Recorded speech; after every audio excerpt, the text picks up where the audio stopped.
I was holding the broken chain when she walked in, still wearing the dress I'd bought her for graduation. The necklace had been my grandmother's, a delicate silver piece with a small sapphire pendant, the only thing I owned that carried real memory, real weight. My grandmother had clasped it around my neck the week before she died, her fingers trembling but certain. "This suits you, Clara," she'd said. "Keep it close." I'd worn it every day for 8 years.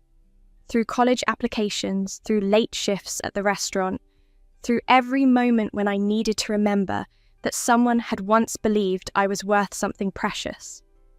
Now it lay in pieces across my palm, the chain snapped in 2 places, the clasp bent beyond repair. Violet stood in my doorway, her expression somewhere between defensive and dismissive. My younger sister had always been beautiful in that effortless way that made people forgive her before she even needed forgiveness. Dark hair that fell in perfect waves, eyes that seemed to catch light differently than everyone else's, a smile that could dissolve anger like sugar in water. "It was an accident," she said, not quite meeting my eyes. "I just wanted to try it on for the gallery opening. You weren't even wearing it." "You went through my jewellery box." My voice came out flat, empty of the anger I should have felt. "You knew I never take it off except to sleep." "God, Clara, it's just a necklace." She rolled her eyes, already turning away. "Mom said she'd take me to that new boutique downtown tomorrow. I'll get you something nicer." Something nicer. As if value could be measured in price tags and current trends. As if 8 years of memory could be replaced with an afternoon of shopping and my mother's credit card. I looked down at the broken silver in my hands. The sapphire caught the light from my bedroom window, still beautiful despite the destruction around it.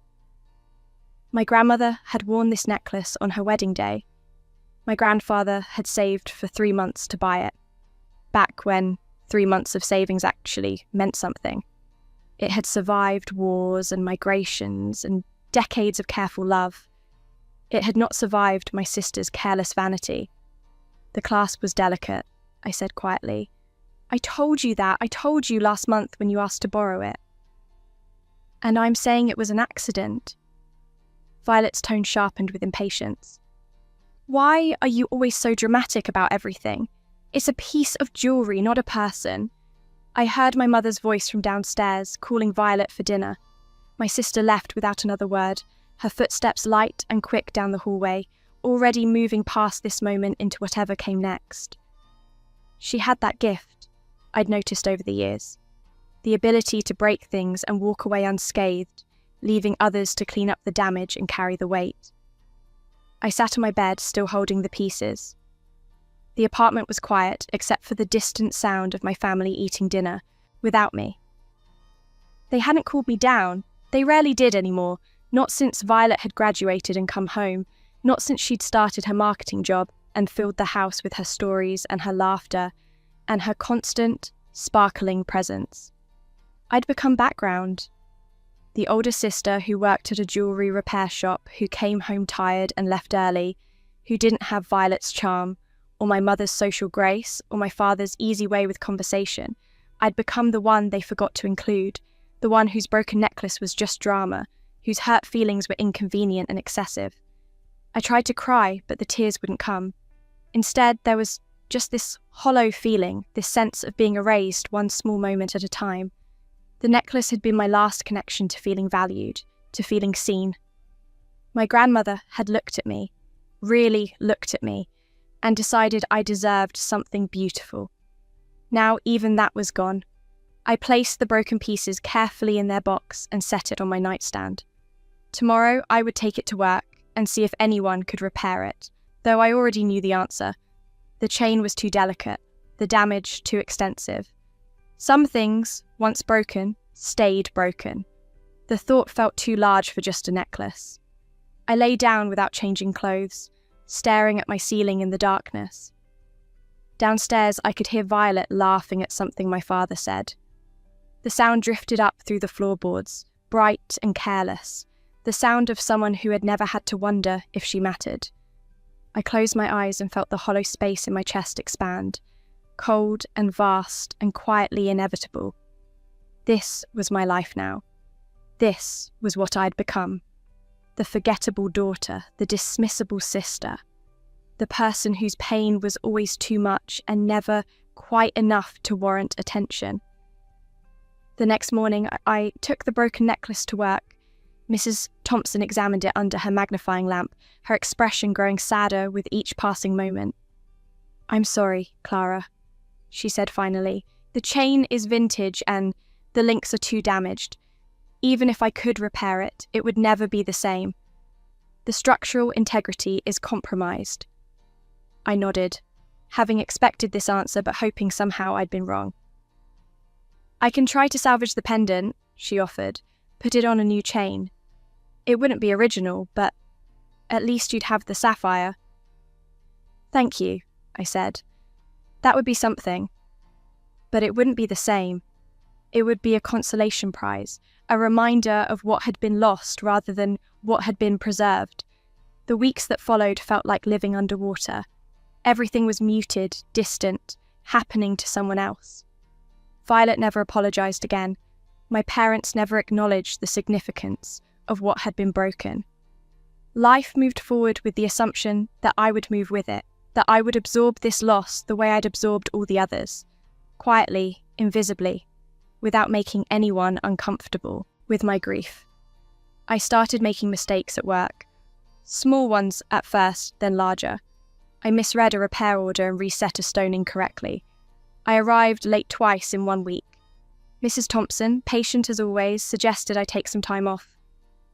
"You seem distracted, dear," she said gently. "Maybe you need a break." What I needed was to matter. What I needed was for someone to see that I was disappearing. At home, Violet's career was flourishing. She'd gotten a promotion, a corner office, a salary that made my parents beam with pride. Every dinner conversation revolved around her successes, her stories, her bright and shining future. I sat at the table and felt myself fading, becoming translucent, becoming nothing. "Clara, you're so quiet lately," my mother said one evening, her tone more observation than concern. "I'm tired," I said. "Well, you should rest more. You look pale." I wanted to scream that I was always tired, that being invisible was exhausting, that watching your life be lived by someone else drained everything from you. But I didn't. I just nodded and excused myself early, climbing the stairs to my room while Violet's laughter followed me like a ghost. That night, I couldn't sleep. I lay in bed staring at the ceiling, the empty jewellery box on my nightstand, and felt something inside me finally, completely break. Not dramatically, not with tears or rage, just a quiet dissolution, a sense that the person I'd been was simply ceasing to exist. I got up and walked to my window. The street was empty, lit by orange street lamps, silent in that particular way of 3 a.m. I pressed my forehead against the cool glass and thought about endings, about how they came sometimes not with a bang, but with a whisper, with the gradual erosion of everything that made you real. My chest felt tight, my breathing felt shallow. I wondered distantly if this was what dying felt like. This slow fade into nothing, this gentle erasure. I went back to bed and closed my eyes, and sleep came like a curtain falling, heavy and final and almost welcome. When I woke, the light was wrong. Too bright, too direct, coming from the wrong angle through a window that wasn't mine. I sat up quickly, disoriented, my heart racing with the particular panic of not recognizing your surroundings. But then I did recognize them. My childhood bedroom. Not my current apartment room, but the one from years ago, with the pale blue walls and the desk I'd studied at through high school and the view of the maple tree that had died 3 winters back. The tree was green outside my window now, full and healthy, its leaves catching morning sun. I looked down at my hands. Younger. The small scar from a cooking accident last year was gone. The calluses from years of metalwork had vanished, leaving my palms smooth and unmarked. My phone sat on the nightstand, an older model, the one I'd replaced 2 years ago. I picked it up with trembling fingers and checked the date. 5 years earlier. I was 21 again. Violet was 17. I was home for summer break from college, working at a small jewellery shop downtown to help with tuition. My grandmother had been dead for 3 years, and her necklace was still intact, still whole, still hanging in its box in my drawer because I was too afraid of losing it to wear it every day yet. The memories came in waves, layered and strange. I remembered everything that had happened, the next 5 years of slow erosion and quiet dismissal, the breaking of the necklace, the feeling of being erased piece by piece. But I also remembered this moment, this morning, this version of myself that hadn't lived through any of it yet. I had been given something impossible, a second chance, a restart. For a long moment, I just sat there breathing carefully, testing the reality of this moment. The house was quiet around me, the familiar sounds of my family beginning their day filtering through the walls. My father's shower running, my mother's footsteps in the kitchen, Violet's alarm clock beeping down the hall. All of it familiar, all of it precious in a way I hadn't understood the first time. I got up and opened my jewellery box with careful hands. The necklace lay there, perfect and whole, the silver chain catching light, the sapphire pendant resting against white velvet. I picked it up and held it, feeling the weight of it, the reality of it, the impossible gift of having it back intact. This time, I wouldn't wait. This time, I wouldn't keep it locked away out of fear. I fastened it around my neck and the familiar weight settled against my collarbone. Something in my chest loosened, some knot of grief I'd carried through death and into this new beginning. I touched the pendant gently, making a silent promise. This time I would protect it. This time I would protect myself. This time, everything would be different. I dressed carefully, jeans and a simple shirt. Nothing special, but I moved with intention. Every choice felt significant now, weighted with the knowledge of where careless decisions could lead. I looked at myself in the mirror and saw someone I'd forgotten. A girl who still had time, who still had chances, who could still become something other than invisible. I went downstairs. My parents were at the kitchen table. My mother reading the newspaper, my father scrolling through his phone. They looked up when I entered, and I saw something in their expressions I'd forgotten. Casual acknowledgement, the basic recognition of my presence. I wasn't background yet. I hadn't faded yet. "Morning, Clara," my mother said. "There's coffee." "Thanks." I poured a cup and sat down, my hand rising unconsciously to touch the necklace. My mother noticed. "That's lovely. Is it new?" "No," I smiled slightly. "It was Grandma's. I've decided to start wearing it." "Oh, I'd forgotten about that piece." She tilted her head, examining it. "Elizabeth had wonderful taste, though you should be careful with it, darling. Vintage jewellery can be quite delicate." "I will be," I said, meaning it in ways she couldn't understand. Violet appeared in the doorway, still in pyjamas, her hair messy from sleep. She looked so young, I thought, 17 and thoughtless in that way teenagers could be. Not cruel yet, just unaware. She hadn't broken anything of mine yet, hadn't learned that she could. "Is that Grandma's necklace?" she asked, moving closer. "It's pretty. Can I try it on sometime?" The request was casual, innocent even. In my first life, I would have said yes immediately, eager to share, eager to please.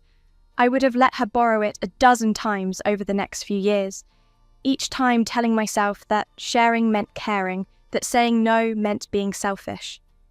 "No," I said simply. "It's too delicate to pass around. But thank you for asking." The word hung in the air. No. Such a small word, but it felt revolutionary on my tongue. Violet blinked, surprised. My mother looked up from her newspaper. The refusal was unexpected, unprecedented, a crack in the pattern of who they thought I was. "Oh," Violet said. "Okay." She moved to the refrigerator without arguing, and I felt the first small shift in the current that had been pulling me under, setting a boundary, meaning it, not apologising for having something I wanted to keep. My father looked at me over his coffee, something curious in his expression. "You seem different today, Clara, more focused." "Maybe I am," I said. The summer unfolded in strange double time. Every day carried the weight of two timelines, the life I'd lived before and this new path I was forging. I worked at the jewellery shop, but this time I paid attention differently. I wasn't just learning repair techniques, I was studying the business itself. Mrs. Thompson ran a successful operation, but I could see the inefficiencies, the missed opportunities. She focused exclusively on repairs, turning away customers who wanted custom work because she said it was too time-consuming. She didn't have a website relying entirely on word of mouth and foot traffic. Her pricing was conservative, almost apologetic. "Mrs. Thompson," I said one afternoon, during a slow period, "have you ever thought about offering custom design services?" She looked up from the watch she was repairing, surprised. "Custom work? Oh, that's too complicated, dear. Repairs are steady income." "But custom pieces have higher margins," I said, "and they build client relationships in a different way. People remember who made their engagement ring." She studied me for a moment, and I saw her reassessing, seeing something in me she hadn't noticed before. "You've been thinking about this?" I have," I admitted. "I've been thinking about a lot of things." "Well," she said slowly, "if you want to try taking on a custom project or two, you're welcome to use the workshop after hours. Consider it part of your education." I accepted immediately, and that evening I stayed late, sketching designs at the workbench. Simple pieces at first, delicate rings, minimalist pendants, designs that felt contemporary but timeless. I took photos of my sketches and posted them online, testing interest, building a presence. The response was immediate. People wanted what I was offering, jewellery that felt personal without being costumey, quality without pretension, beauty without apology. At home, I maintained careful distance from Violet, not coldly but deliberately. When she asked to borrow my clothes, I said no pleasantly. When she wanted to use my car, I explained I needed it. When she tried to pull me into her dramas with friends or boys or college applications, I listened but didn't absorb the chaos as my own. My parents noticed the shift. I could see the confusion in their eyes when I declined family dinners to work on my own projects, when I stopped rearranging my schedule to accommodate Violet's needs, when I started treating my own time as valuable. "You've become rather independent this summer," my mother said one evening, her tone caught between approval and concern. "I'm 21, I replied simply. It seemed like time. What I didn't say, I'm 26. I've already lived through becoming invisible. I won't do it again." By the end of summer, I had 20 orders and a growing online following. Mrs. Thompson was impressed enough to offer me more workshop time, more flexibility, more encouragement. I worked late into the nights, my hands learning the muscle memory of creation, my mind calculating costs and margins and growth potential. Each piece I made carried intention. I wasn't just crafting jewellery, I was building proof of my own value, creating something that couldn't be dismissed or overlooked. Every completed order was evidence that I existed, that I mattered, that my work had worth. Violet left for college in September, and the house felt bigger without her constant presence. My parents seemed bewildered by my focus, by my lack of interest in filling the space she'd left, by my polite but firm refusal to be the daughter who simply accommodated and adjusted. "You're so serious lately," my father said one evening, watching me photograph a bracelet I'd just completed. "I'm building something," I told him. He nodded slowly, not quite understanding, but sensing that something fundamental had shifted in me. The business grew steadily through that fall and winter. By Christmas, I'd saved enough to register it officially. I called it Revenir Fine Jewellery, from the French word meaning to return or to come back. The name felt right, carrying layers of meaning I didn't explain to anyone. Every piece I made carried the intention of second chances, of choosing yourself, of reclaiming what had been taken or lost. I designed a logo, built a simple website, opened social media accounts. I treated the business like it was already successful, and slowly it began to be. Orders increased. My Instagram following grew. A local boutique asked to carry some of my pieces on consignment. By the following spring, I'd outgrown Mrs. Thompson's workshop. I rented a small studio downtown, just enough space for a workbench and good lighting, and a display area for meeting clients. The rent was high, but the orders justified it. I was making pieces people wanted, jewellery that felt both timeless and contemporary, that carried weight without heaviness. Mrs. Thompson came to my studio opening, proud and a little wistful. "You've surpassed me already," she said, looking around at the space I'd created. "You taught me everything technical," I told her honestly. "The rest was just stubbornness," she laughed. "Well, stubbornness is underrated in business. I'm proud of you, Clara." The words landed softly, filling some space in me that had been empty for too long. My Instagram following grew steadily. Small at first, then larger, then suddenly significant. Fashion bloggers started featuring my work. A lifestyle magazine did a piece on up-and-coming designers, and my studio was mentioned alongside names that made my hands shake when I read them. Each bit of attention brought new orders, and each order let me invest in better materials, better tools, better photography. I hired a part-time assistant, a recent art school graduate who understood my vision and had skills I lacked. Together, we refined my processes, improved my efficiency, elevated my presentation. I saw Violet occasionally when she came home from school. She seemed smaller somehow, or perhaps I had simply grown larger in my own life. She talked about her classes and her internships and her social life, and I listened with genuine interest, but without the old desperate need to be included in her world. "Your jewellery business is really taking off," she said one evening during winter break, scrolling through my Instagram. "These pieces are gorgeous, Clara. You're actually really talented." The "actually" stung slightly, but I let it pass. "Thank you," I said, and meant it and felt nothing else. No hunger for her approval, no need for her validation. Just simple gratitude for a compliment. She looked up at me, something uncertain in her expression. "Do you think you could make me something for my birthday, maybe? I'd pay." Of course, I said. "I'd be happy to create something for you." I made her a delicate bracelet. Simple silver with small gemstones, beautiful but not precious, valuable but not irreplaceable. She loved it, wore it proudly, showed it off to friends, tagged me in photos.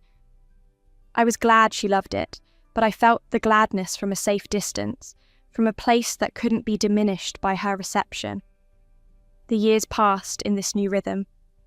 My second life unfolded with the surreal quality of living a story you already knew the ending to, except this time you were writing a different conclusion. The business expanded beyond what I dared imagine in my first life. I moved to a larger studio with actual retail space, hired 2 more people, started attending jewellery shows and industry events. My designs evolved, became more sophisticated, attracted higher-end clients. I won a small design award, then a larger one. My work appeared in a magazine spread, styled with designer clothing, photographed beautifully. Each achievement felt like proof, not to anyone else, but to the girl I'd been in my first life, the one who'd held broken silver and felt herself breaking too. I dated occasionally, casually, without the desperate edge I'd carried before. I made friends in the jewellery community, people who understood the specific joy of creating beautiful things with your hands. I travelled to gem markets in Thailand and India, to metalwork conferences in Italy and Japan. I built a life that felt solid and mine and impossible to dismiss. My parents slowly began to understand what I'd built, though it took years for them to fully grasp it. They attended events at my studio, looking bewildered but proud, taking photos with my displays in the background. My mother started wearing my pieces to her social events and came back with orders from her friends. My father mentioned my business to his colleagues, suddenly finding value in work he'd once considered a hobby. Violet graduated from college and took a position at a startup, doing well for herself, finding her own path. We saw each other at holidays, exchanged texts occasionally, maintained the pleasant surface relationship of siblings who liked each other without being particularly close. The distance between us felt healthy rather than hostile. We weren't enemies, but we weren't intimates either. We'd settled into a comfortable acknowledgement of being fundamentally different people who happened to share DNA. 3 years after my rebirth, 8 years after the necklace had broken in my first life, I opened my second location. A larger space in a better neighbourhood with a proper showroom and a workshop visible through glass walls so clients could watch pieces being made if they wanted. The opening was covered by local press. Style influencers attended, collectors came. My work hung on walls and sat in lit cases, each piece telling its story of craftsmanship and intention. My parents came to the opening, genuinely proud now, no longer confused by my success but embracing it. My father gave a small speech about being amazed by what I'd built. My mother wore one of my necklaces and introduced me to her friends with obvious pride. Violet came with her boyfriend, a software engineer she'd been dating for a year. She moved through the space with what looked like genuine appreciation, examining pieces carefully, asking questions about technique and inspiration. "This is incredible, Clara," she said, standing in front of a display of my more elaborate work. "I mean, I knew you were doing well, but seeing it all together like this, it's really amazing."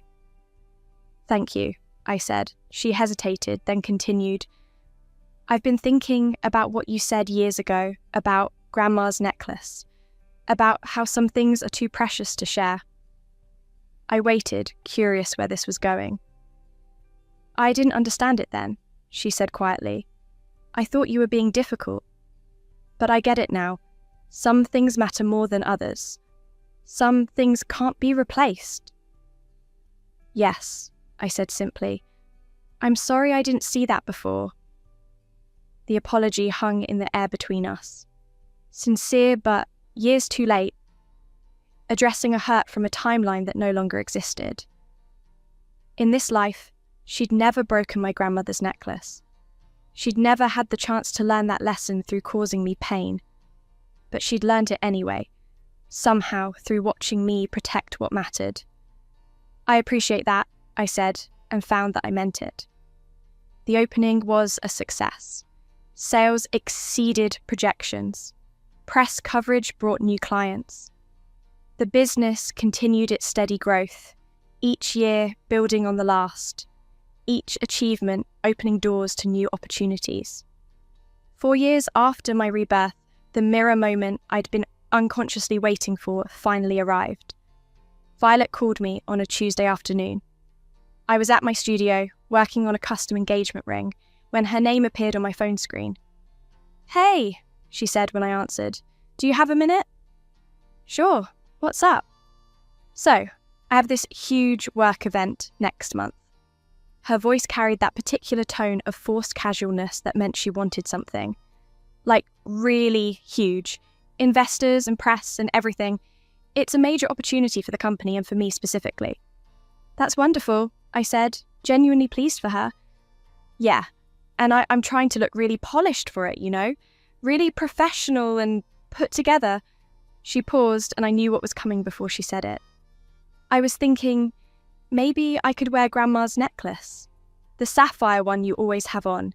It would be perfect with this dress I bought, and it would just really complete the whole look I'm going for." I was sitting at my workbench when she asked, the engagement ring half finished in front of me. My grandmother's necklace rested against my collarbone, as it did every day, the weight of it so familiar I usually forgot I was wearing it. The request hung in the air between us, and I felt the echo of my first life, the memory of broken silver in my palms, the casual cruelty of something irreplaceable treated as disposable. But this time I wasn't the girl who'd held those broken pieces. This time I'd spent years building proof of my own worth, creating boundaries that couldn't be crossed, establishing myself as someone whose no meant something. "No," I said quietly. "I can't lend you that necklace, Violet." Silence. Then, "What? Why not?" "It's too precious to me. It's the only thing I have from Grandma, and I'm not comfortable letting it out of my possession. But it's just for one night. I'll be incredibly careful with it, I promise. Clara, this event is really important for my career. I need to make the right impression." "I understand that," I said, keeping my voice gentle but absolutely firm. "And I'm happy to help you make the right impression. I have a sapphire pendant I've been working on that would be stunning with the right styling. I'll finish it for you in time for your event, no charge. But Grandma's necklace stays with me." "Are you serious right now?" Her voice rose with disbelief and hurt. "You're my sister. This is important to me. Why are you being so selfish about a piece of jewellery?" The word landed without impact. Selfish. In my first life, that accusation would have gutted me, would have made me question everything, would have forced me to give in just to prove it wasn't true. Now it felt like wind against stone. I'd built myself solid enough that one word couldn't erode me. "I'm not being selfish," I said calmly. "I'm being careful with something irreplaceable. There's a difference, and it's an important one." "I can't believe this." Her voice went cold. "I can't believe you won't help me with something this simple. After everything..." "After everything what?" I interrupted gently. "After everything I've done for you. Violet, I've made you jewellery as gifts multiple times. I gave you a discount on your birthday bracelet even though you insisted on paying full price. I've supported you in every way I know how. But this one thing, this one piece, is mine to keep, and I'm keeping it. You know what? Forget it." She was angry now, really angry. "I'll find something else. I don't need your help." "Okay," I said simply, "but the offer for the pendant still stands if you change your mind." She hung up without responding. I set my phone down and returned to the ring I was making, my hand steady, my heart calm. The diamonds caught the light, speaking their quiet language of permanence and value. I finished Violet's pendant 2 weeks later, a beautiful piece with a deep blue sapphire set in white gold, elegant and contemporary and entirely different from my grandmother's necklace. I packaged it carefully in one of my signature boxes and sent it to her with a note. "For your big night, you're going to be wonderful. Love, Clara." She texted back 3 days later. "Thank you, it's beautiful." Nothing more. The warmth we'd been carefully building over the years had gone cool, and I felt the distance as relief rather than loss. I had protected what mattered. I had chosen myself. Whatever consequence came from that choice was worth bearing. The night of Violet's event, I saw photos on social media. She looked stunning, confident, professional in a fitted black dress and elegant heels. She wasn't wearing the pendant I'd made. She'd chosen something else instead, something flashier, probably expensive, borrowed from a friend or rented for the occasion. I double-tapped the photo to like it and moved on with my evening, feeling nothing except a mild curiosity about her choice, and a quiet satisfaction that my grandmother's necklace was exactly where it belonged, around my neck, safe and whole. The months that followed were busy ones for the business. I was developing a new collection, investment pieces that pushed out the boundaries of my technical skills. These weren't pieces for casual wear, they were statement jewellery the kind that belonged in galleries and private collections, the kind that carried serious price tags and serious artistry. The collection took 8 months to complete. Each piece was more complex than anything I'd attempted before, requiring new techniques, new tools, new levels of patience and precision. I worked longer hours than I had in years, driven by a vision that felt both clear and urgent. When the collection was finally ready, I organised a trunk show at my studio. We sent invitations to our best clients, to press contacts, to collectors who'd expressed interest in my work. The response was overwhelming.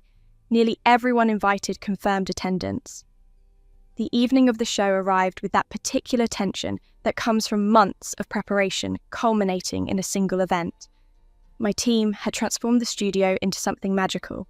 Soft lighting, champagne, and small bites.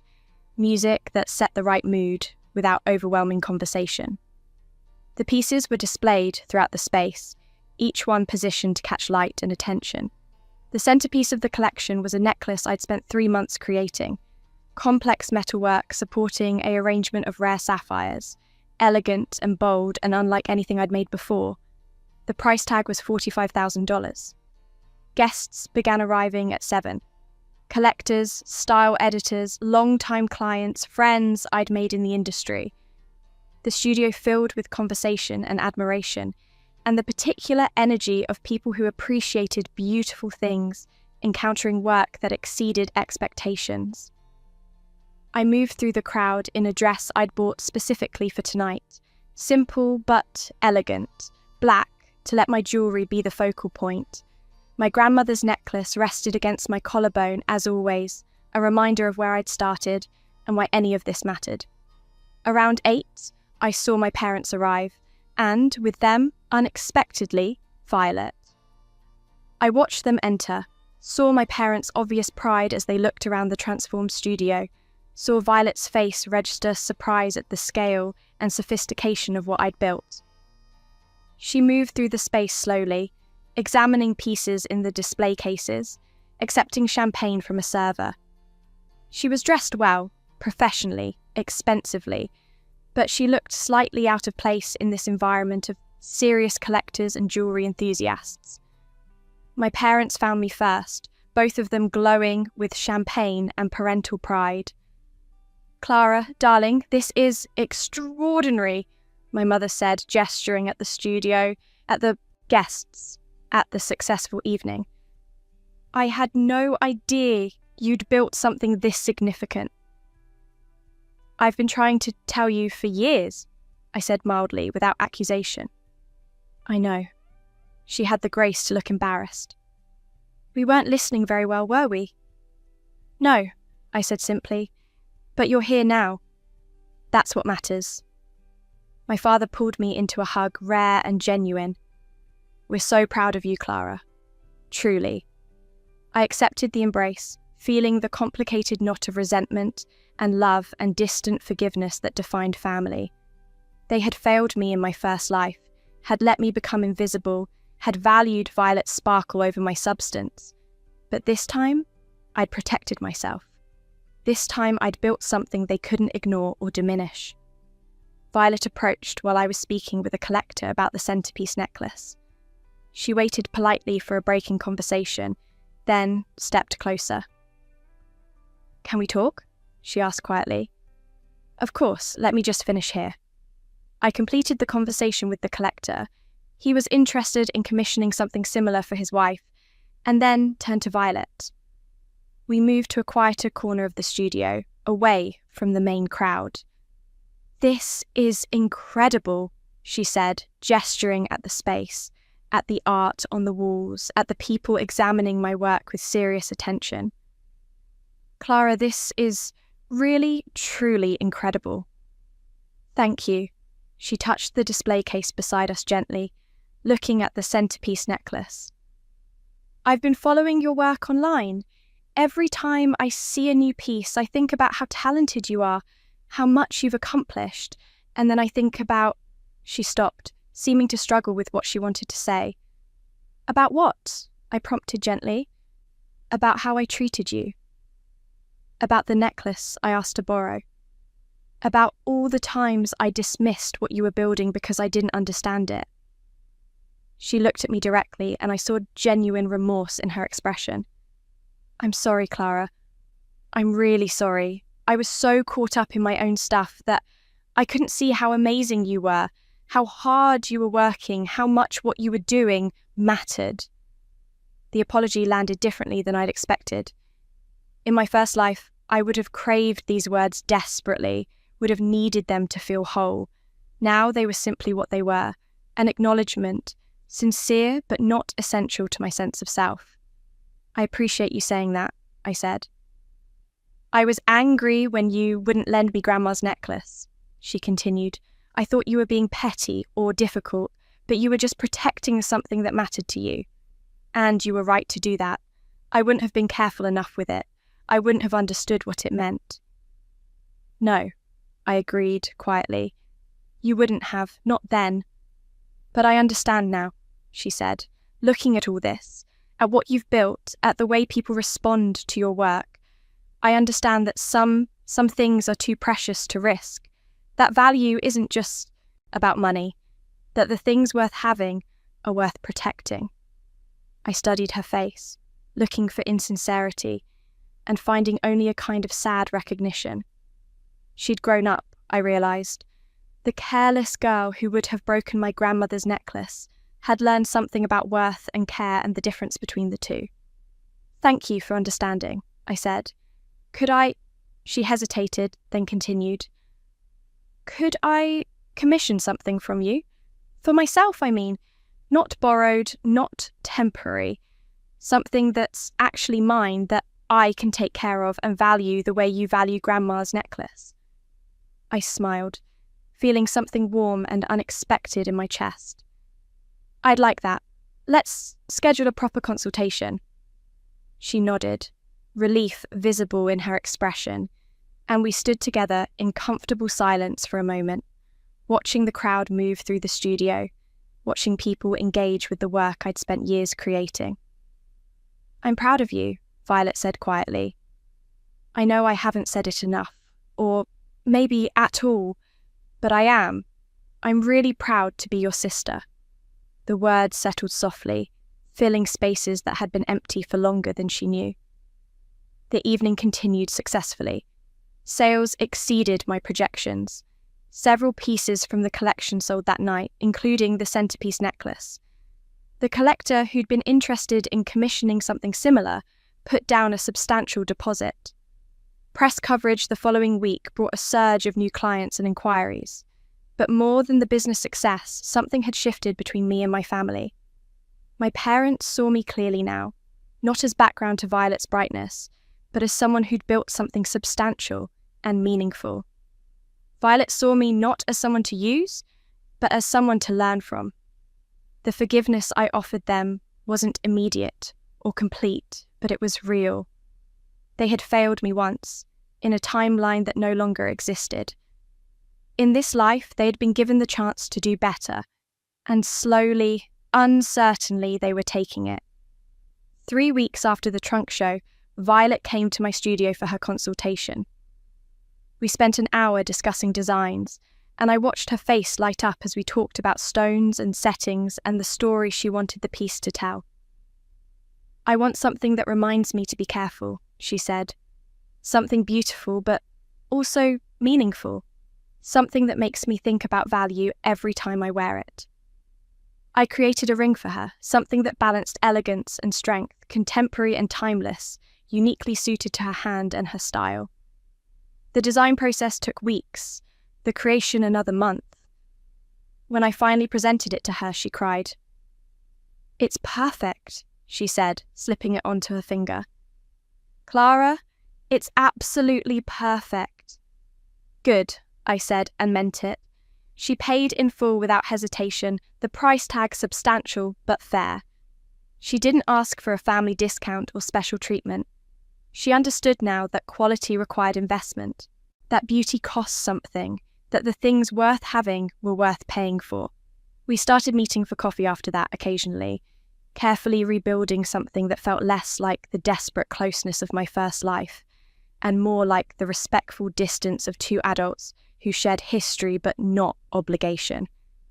She asked about my work, and I asked about hers.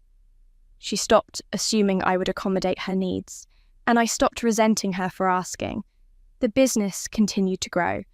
I hired more staff, opened a third location, started attracting international clients. My work appeared in museums and galleries. I won awards that meant something in the industry. I built a reputation not just for beautiful jewellery, but for integrity, for quality, for work that lasted. 5 years after my rebirth, exactly 10 years after I'd first worn my grandmother's necklace in my first life, I was invited to be part of a major jewellery exhibition at a prestigious gallery. The exhibition would feature work from established and emerging designers, pieces that represented the best of contemporary jewellery design. I selected 12 pieces for the exhibition, each one representing a different aspect of my journey, from the simple early designs to the complex investment pieces that had made my reputation. The centerpiece was a new necklace I'd created specifically for the show, a piece about transformation and resilience and the beauty of second chances. The opening night was crowded with collectors, critics, other artists, press. My work hung on walls and sat in lit cases throughout the gallery, each piece telling its story through metal and stone. Violet came to the opening with her fiancé. She'd gotten engaged 3 months earlier, and I'd designed her engagement ring, a commission that had felt like the final closing of the circle between us. She wore the ring I'd made for her first commission, and she moved through the gallery with obvious pride in my work, in my success, in the sister she'd learned to see clearly. My parents came too, both of them visibly moved by seeing my work in this context, surrounded by serious art, being examined by serious people. My mother had tears in her eyes. "You did it," she said quietly, standing beside me in front of the centerpiece. "You built something extraordinary." "Yes," I said simply. "I wish we'd seen it sooner," my father added. "Seen you sooner." "You see me now." "No," I replied. "That's what matters." Violet approached while we were standing there, her fiancé beside her. "There's someone I want you to meet," she said, and I heard something nervous in her voice. The someone was a woman from a major fashion publication, one of the most influential style editors in the industry. Violet had somehow convinced her to come to the opening, had talked up my work enough to pique her interest. "Your sister is very persuasive," the editor said, shaking my hand. "And looking at your work, I can see why she's so proud. This is exceptional." The conversation that followed led to a feature in the magazine, which led to more attention, more clients, more opportunities. Violet had used her connections and her persuasive skills not for herself but for me, had advocated for my work in spaces I couldn't access on my own. "Thank you," I told her later that evening. Thank you. "You're my sister," she said simply. "I'm allowed to be proud of you. I'm allowed to help when I can."